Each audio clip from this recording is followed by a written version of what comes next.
Oi, gente. Bom dia, tudo bom? Eu não tô suado, não. Acabei de acordar mesmo, como sempre, e tô me preparando pra trabalhar mais tarde e, como sempre, eu vou contar uma história que eu separei pra vocês. Mas, enquanto isso, eu vou me preparando. Isso daqui é ótimo. Quer dizer, eu não sei se é ótimo, porque costume. A história de hoje é sobre a história de hoje é sobre o Candyman. Vocês já ouviram falar dessa história? Gente, isso vai ficar pingando, tá? Duplo terror pra vocês. A história de hoje se passa no Texas e é sobre o Candyman. Então, vou parar de tagarelar e começar a história.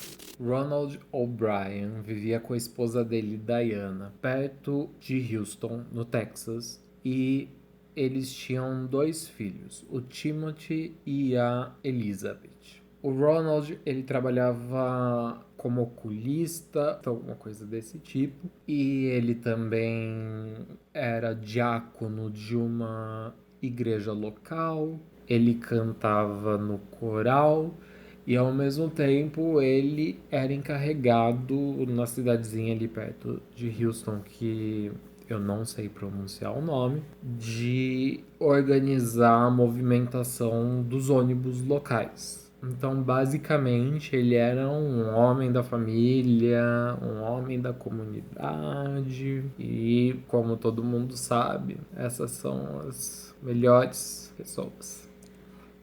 31 de outubro de 1974.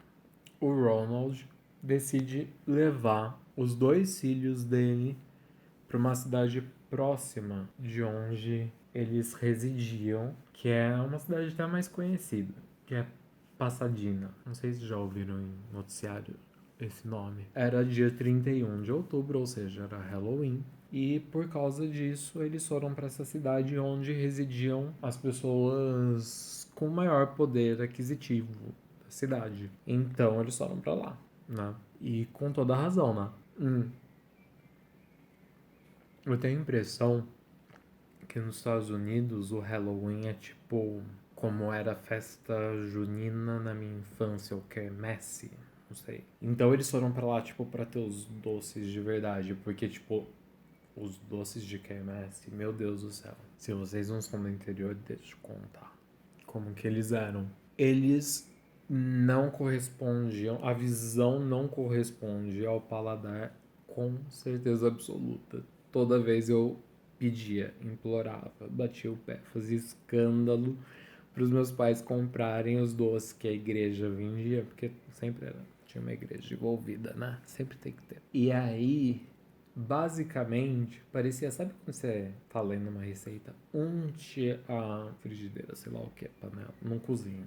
Eu não sei cozinhar. E basicamente a sensação é que tinha untado toda a sua cavidade oral. Para ser mais específico, se tiver muita curiosidade, você pode pegar assim um punhadinho de Nescau, jogar numa barra de manteiga, comer.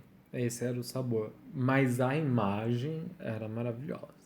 Então, toda vez eu caía nessa. Era à toa que eu crescia muito horizontalmente. Ainda cresço. Voltando para a história. Então, o Ronald, ele vai para essa cidadezinha vizinha, né, de Pasadena com os filhos dele. E ele não vai sozinho, ele vai com um vizinho também, para pegar os doces, né? Os doces bons, doces de rico. Que coisa boa, coisa de rico, né? Doce bom. Tô enrolando. Enfim. Minha mão tá limpa, tá? Então eles vão de casa em casa, doce travessuras. E vão pegando um monte de doce para já começar o estilo de vida norte-americano. Não tô criticando a inveja mesmo. Então, e aí, eles vão de casa em casa, tal, eles estão passando de casa em casa e eles decidem, eles chegam numa casa, perdão, é que eu estou desconcentrado. Eles chegam numa casa, a casa, isso daqui, eu eu zoei meu braço. Mas, enfim, na verdade eu não zoei. É que eu fiz um negócio, mas não tá pronto pra aparecer no vídeo. Enfim, fiz hoje. Então eles chegam nessa casa. E essa casa, diferente das outras, tá com as luzes desligadas. Aparentemente não tem ninguém dentro dessa casa. E, pra ser sincero, acho que isso é mais assustador do que as outras, né? Você imagina um monte de casa decorada que você sabe que é decoração e de repente uma casa completamente com as luzes desligadas, o silêncio absoluto. Enfim, as crianças ficam ali, elas esperam, batem na porta, só que elas ficam impacientes e decidem ir para próxima casa. Nesse momento, eles vão acompanhados das outras crianças, do vizinho, e o Ronald ele fica para trás, ele continua esperando nessa casa. Eu preciso fazer minha barba. Ele continua esperando nessa casa. Eventualmente, ele, ele chega no grupo, ele volta. Escorregadio. Ele acompanha o grupo, ele chega com 5 tubes. Sabe esses tubes? Aquele negocinho grande, um negócio meio azedinho, assim. Enfim, tem cinema. Ai, saudade de ir no cinema. Tube, aqui.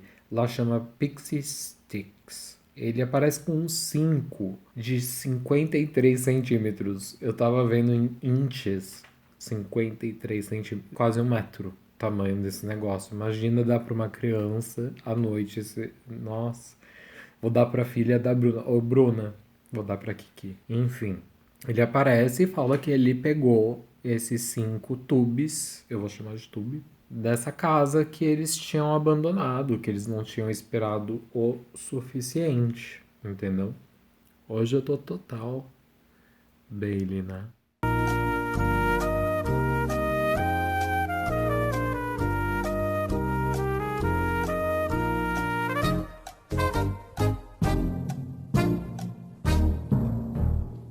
Bom, voltando à história. Precisava me concentrar pra fazer uma coisa que literalmente não mudou absolutamente nada na minha aparência. Eu acho que não tá funcionando.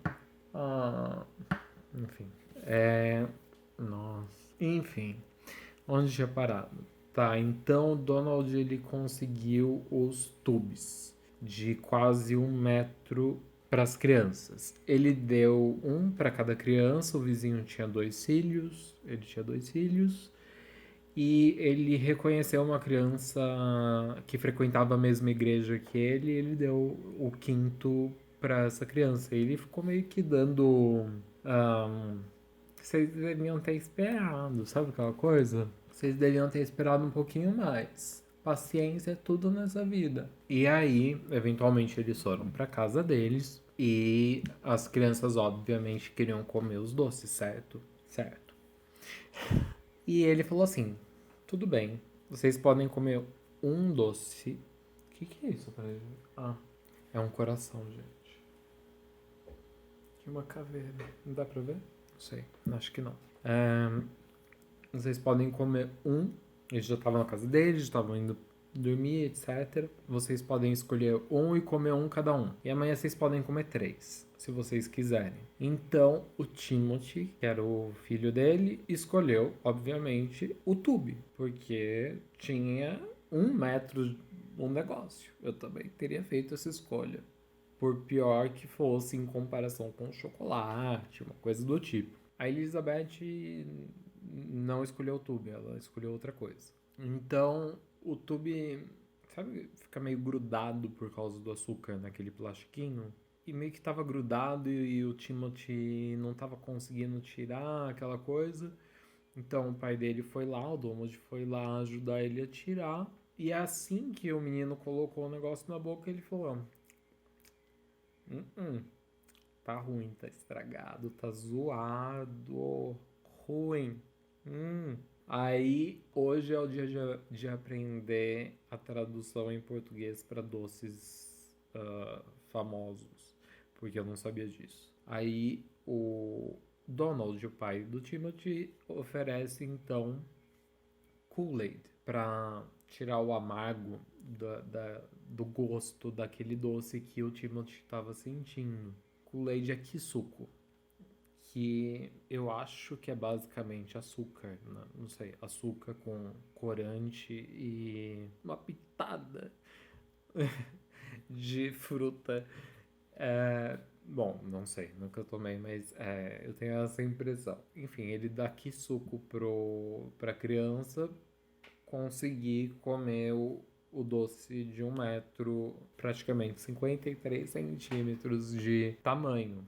E assim a criança procede. Poucos minutos depois que o Timothy comeu o doce, ele começou a reclamar de dor de barriga.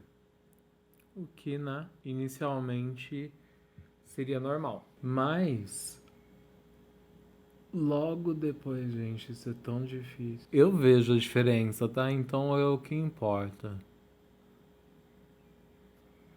Enfim, o Timothy começa a reclamar e fala: pai, tô com dor de barriga, etc, né?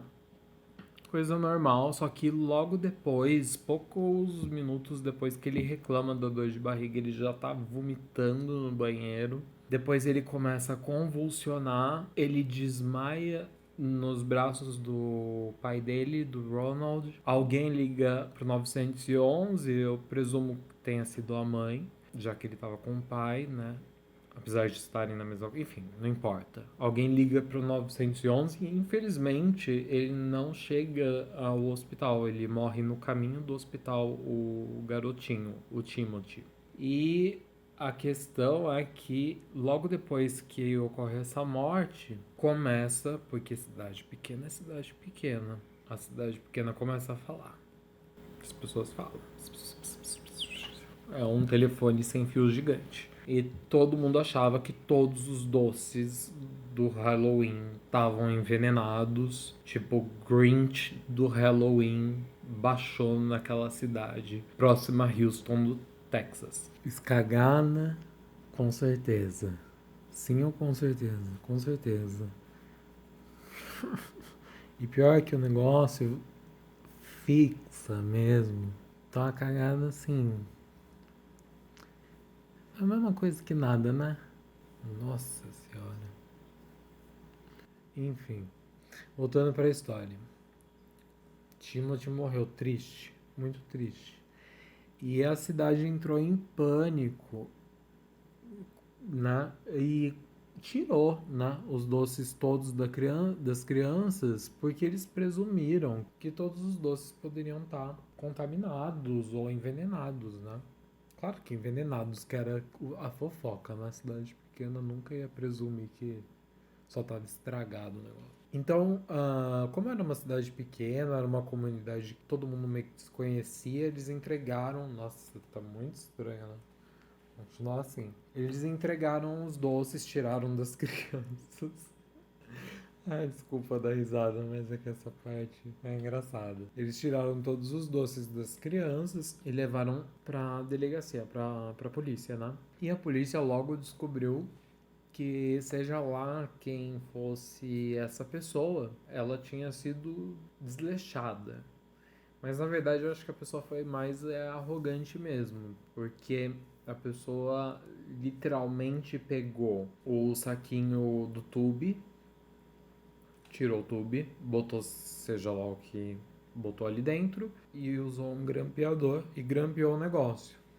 E aí eles descobriram de que todos os doces que foram entregues, que foram todos, somente esses tubes, exatamente esses tubes que o Ronald pegou nessa casa misteriosa, eram os que podiam gerar risco à vida das crianças e, por sorte, tube não era, ou não é, será que não é? Eu até, bom, acho que não é a primeira opção de ninguém. Então, infelizmente, o Timothy escolheu esse. Eu, por gostar de doce, eu sei o porquê ele escolheu esse. Eu também teria escolhido 1 metro de doce. Pode um doce, 1 metro. Enfim, eu sei porque ele escolheu esse doce. É triste que eu saiba porque ele escolheu esse doce. Porque eu super teria escolhido esse doce. Enfim. E aí, basicamente, a polícia falou: graças a Deus, né, não era uma coisa como a gente estava imaginando. Então eles foram até o Ronald, eles pediram pro Ronald levar eles até a casa onde o Ronald pegou esses tubes. Então eles foram até a casa. Mas o Ronald, quando ele estava ali, ele teve uma crise de demência. É, ele começou a falar, que era noite, eu não tenho certeza onde eu tô, quem sou eu, aquela coisa. Só que ele, enfim, era uma comunidade pequena tal. E ele falou, não, é que era noite, eu não tenho certeza a casa, eu não quero apontar exatamente, vai que eu aponto a casa errada, alguma coisa desse tipo. Aí a polícia falou, tá, o que mais você pode lembrar sobre a pessoa ou a situação? Ele falou que ele não viu o rosto da pessoa que entregou esses doces para ele. Ele falou que a porta dessa casa simplesmente abriu e que uma mão, que ele descreveu como masculina e peluda, entregou os doces, a luz nunca acendeu, fechou a porta e continuou assim. Basicamente foi isso que ele disse para a polícia. Então a polícia, ela diz para o Ronald que eles estão desconfiados do Ronald. Que eles falam assim, olha, tá parecendo muito preocupado, seu filho morreu, e você conhece a região. A gente sabe que você conhece a região. Você é conhecido pelas pessoas da região. Como que você fala isso, né? Fala, não, pode ser que eu esteja em choque, alguma coisa do tipo. Eu acho que eu lembro. Agora eu lembrei. Eu vou levar vocês até a casa. Agora que vocês estão desconfiados de mim, eu lembrei exatamente onde fica a casa. Então ele aponta uma casa e essa casa, o dono da casa não estava na casa naquele momento. Então a polícia investiga e descobre que o dono da casa, na verdade, trabalhava no aeroporto mais próximo, que é o de Houston. E eles vão até o aeroporto de Houston e o Ronald, imagina, ele é diácono, ele canta no coral, ele acabou de perder o filho, ele tá devastado, ele é um pai de família, ele é do Texas. E aí eles prendem esse cara na frente de todo mundo, no meio do aeroporto, tipo, imagina a situação. E na verdade o cara tinha um álibi super verificável, né? Que é que ele estava trabalhando no aeroporto. Então a polícia verifica esse álibi. No dia da morte da criança, do Timothy, quem estava na casa, segundo o dono da casa, que foi apontada pelo Ronald, era a filha dele, desse moço do aeroporto, e a esposa dele, desse moço do aeroporto. E elas desligaram as luzes mais cedo porque elas tinha acabado o doce delas e elas não queriam que as crianças pensassem que ali ainda estava entregando doce, mas que elas tinham ido dormir. E a polícia, na verdade, acabou ficando um pouco mais desconfiada, porque uma das coisas que o Ronald tinha sido bastante enfático era no fato de que definitivamente tinha sido uma mão masculina que tinha entregado os doces para ele. Eles verificaram, eles investigaram todas as coisas que foram ditas pelo dono da casa apontada pelo Ronald, todas elas foram facilmente identificadas e eles descartaram a possibilidade de ter vindo daquela casa o doce que estava envenenado. E eu digo envenenado meio que já pulando, né, um pouco a história, porque na sequência sai o resultado de autópsia do Timothy, da criança, e na verdade ele morreu intoxicado por uma dose de cianeto que poderia matar duas pessoas adultas. Então, aproximadamente 6 miligramas de cianeto. Ou seja, a criança não teve a menor chance. Porque. Mudei de roupa. Enfim. Então, a polícia ela descartou completamente a possibilidade de ser uma das pessoas da casa, o homem da casa que o Ronald tinha falado que com certeza era um homem que tinha entregado os doces, estava trabalhando, e as duas mulheres da casa também foram descartadas pela investigação. Eles fizeram uma investigação minuciosa a respeito disso. Então, essa família dessa casa que o Ronald apontou e falou foi ali que eu peguei, foi completamente tirada da lista de suspeitos, digamos assim. Mas depois de um tempo, por algum motivo, chegou aos ouvidos da polícia, de novo, cidade pequena, ou investigação boa, sei lá, enfim. Chegou aos ouvidos da polícia que o Ronald, ele... Isso é café verde, tá, gente? Não é remédio, não. Chegou aos ouvidos da polícia que o Ronald tinha ficado bravo com a família dele, com os familiares dele, porque os familiares dele nenhum deles tinham ficado até tarde assistindo televisão, porque o Ronald tinha composto uma música pro filho falecido dele, o Timothy. Ele tinha cantado essa música no velório e essa música ia ser transmitida para a televisão local, né, em homenagem à criança, alguma coisa do tipo. Mas ele parecia mais bravo com o fato das pessoas não quererem reassistir, porque eles já ouviram no velório, quererem reassistir na TV, né? Enfim, do que com o fato de que eles poderiam estar sendo desrespeitosos com o filho, e isso chamou a atenção da polícia. Então a polícia começou a investigar um pouco o passado desse Ronald, e eles descobriram que notas.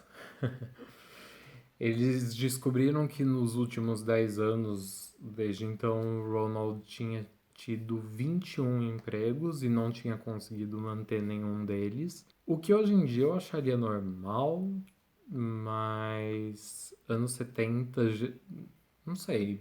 Eu sempre tive essa impressão que antigamente as pessoas entravam numa empresa, morriam na empresa. Tipo assim, era isso. Tipo, um emprego, resto da vida. Eles descobriram também que ele devia mais de 100 mil dólares para diversas pessoas, que o carro dele estava sendo penhorado.